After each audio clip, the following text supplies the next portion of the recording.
سلام الله عليكم مشاهدينا الكرام. ملخص مباراة نادي النصر الودية اليوم. قبل أن نبدأ لا تنسى الاشتراك في القناة وتفعيل جرس الإشعارات والصلاة على خير البشر محمد صلى الله عليه وسلم. وهيا بنا لنبدأ. في هذا الفيديو سنعرض لكم الأهداف وجميع تفاصيل المباراة ومن الذي سجل وكم انتهى الشوط الأول ومن الذي سجل الشوط الثاني.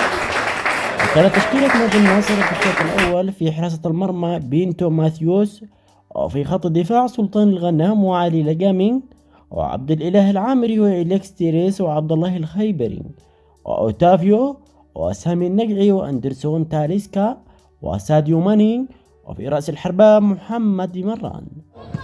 حيث سجل نادي النصر الهدف الأول عند الدقيقة 11 عن طريق اللاعب محمد مران من صناعة من اللاعب ساديو ماني. وأضاف نادي النصر الهدف الثاني في الدقيقة 23 عن طريق اللاعب اندرسون تاليسكا من صناعة اللاعب إليكس تيليس.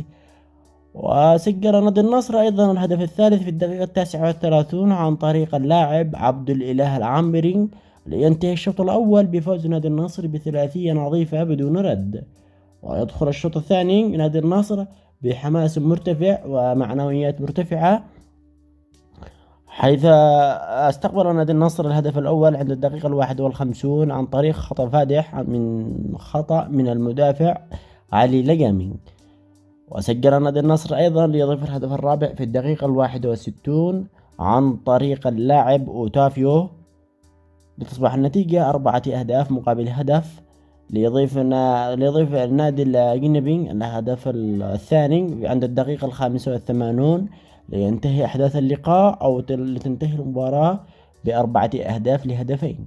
هذه كان ملخص مباراة نادي النصر الودية اليوم، التي أقيمت اليوم بتاريخ الأربعاء الموافق 2024 شهر 7 يوم 24، حيث يواجه نادي النصر نادي بروتو في المباراة القادمة الودية. نشكركم على حسن المشاهدة، دمتم في حفظ الله ورعايته.